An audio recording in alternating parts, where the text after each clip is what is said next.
आरंभः वंदे परमेश्वरम। वंदे, मैं वंदना करता हूं।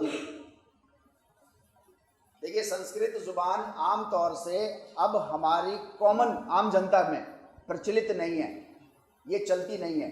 यानी इसको हमको वर्ड बाय वर्ड सीखते चलना है, समझते चलना है, ताकि हम अपने इस विचारधारा को, इस विजन 2066 को अच्छे तरीके से समझ जाएं। क्योंकि जब तक हम समझेंगे नहीं, जब तक हम इसके लिए अग्रसर नहीं होंगे, इसलिए हमको इसको एक एक पॉइंट को लेकर के समझते चलना है इसको।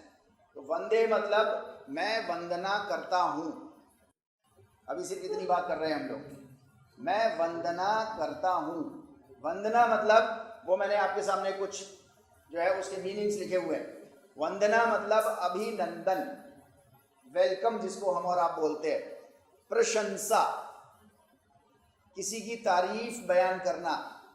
मैं वंदना करता हूँ, मैं वेलकम करता हूँ, मैं अभिनंदन करता हूँ, मैं प्रशंसा कर रहा हूँ, मैं स्तुति कर रहा हूँ। स्तुति भी बोलते हैं प्रशंसा को। किसी की बड़ाई बयान करना।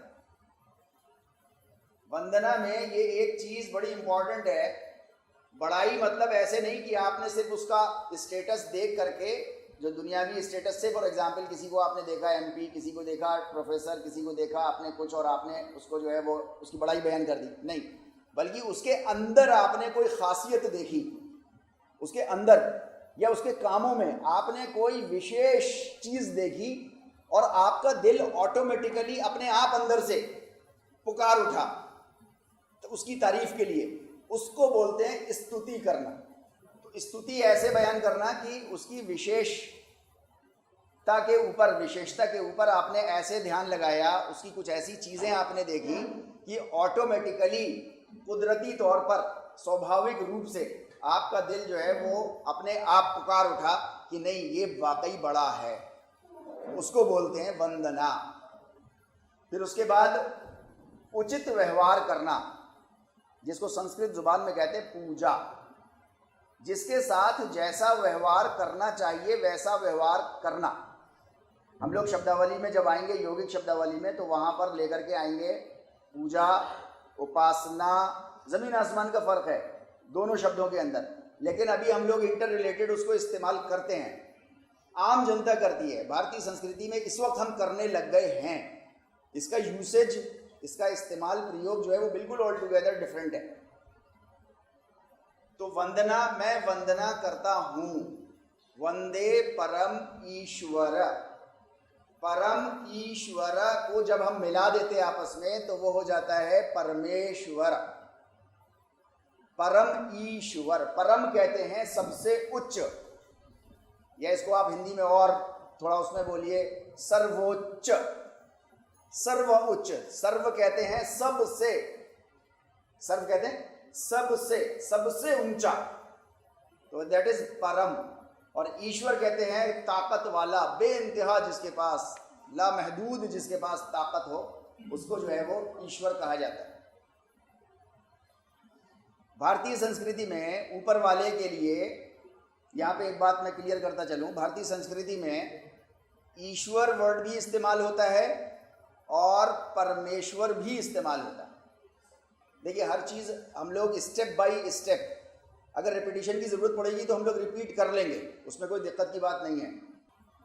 ईश्वर भी इस्तेमाल होता है ऊपर वाले के लिए, गॉड के लिए, अल्लाह के लिए, और परमेश्वर भी इस्तेमाल होता है।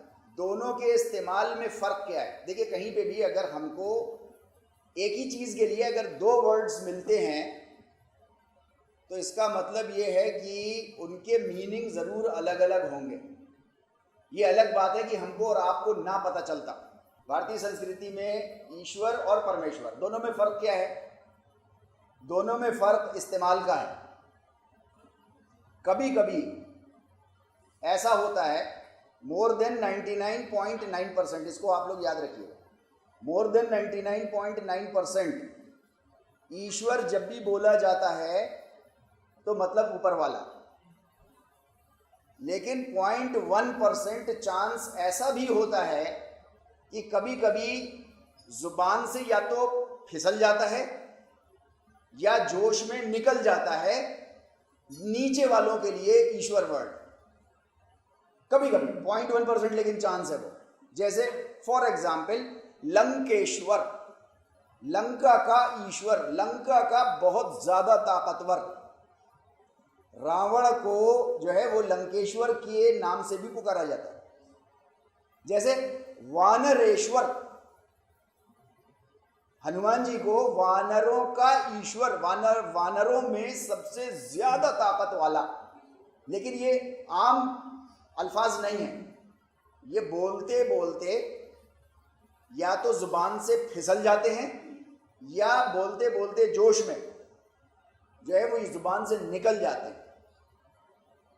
लंकेश्वर, वानरेश्वर, ऐसा करके जैसे ही ये जुबान से निकला ईश्वर, किसी भी जमीन वाले के लिए, किसी भी XYZ, इससे कोई मतलब नहीं है, अगर निकल गया तो अब आगे वो जितने भी बड़ा प्रोग्राम हो उसका, चाहे 30 घंटे का प्रोग्राम हो, चाहे उसकी 10वें पेज में किताब लिख रहा था, 400 पेज की किताब थी, 10वें पेज में उससे लंकेश्वर निकल गया, अब आगे के 390 पेज में जब भी उसको ऊपर वाला कहना होगा तो अब वो ईश्वर नहीं बोलेगा कभी भी, अब वो उसको हमेशा परमेश्वर बोलेगा।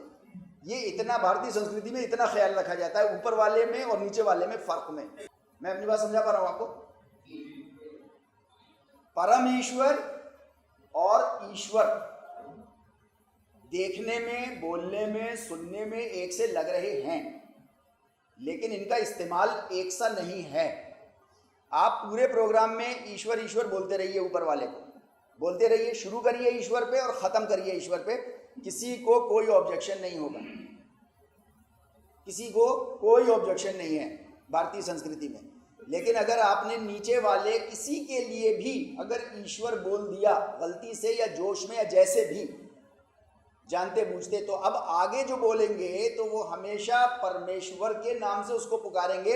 ये फर्क रखेंगे उन दोनों में कि नीचे वाला ताकत वाला और ऊपर वाला ताकत वाला। तो वंदे परमेश्वरम, मैं वंदना करता हूं, मैं प्रशंसा करता हूं सर्वोच्च ईश्वर की। यहां पे ये वर्ड वंदे ईश्वरम भी लगा सकता था मैं, लेकिन इसलिए नहीं लगाया मैंने कि हो सकता है कल को हम में और आप में से कोई किसी भी प्रोग्राम में अपने या किताब लिखते पे या कोई बात करते पे किसी से हम ईश्वर ऊपर वाले के लिए भी कह दें और नीचे वाले के लिए भी कह दें और नीचे वाले और ऊपर वाले में कोई फर्क ना करें। तो ये एक गलत, भारतीय संस्कृति में इसको पाप की हैसियत से समझा जाता है कि आपने दोनों को एक कर दिया।